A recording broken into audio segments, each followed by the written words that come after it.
Alrighty, so to see uninstalled apps on your Android phone, we're first going to go to the Play Store and then tap your profile icon in the top right corner.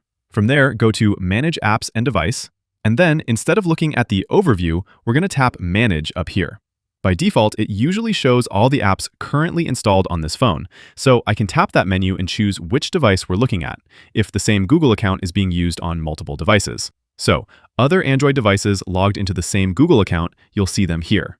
And on the bottom, we have the option to filter by Not Installed.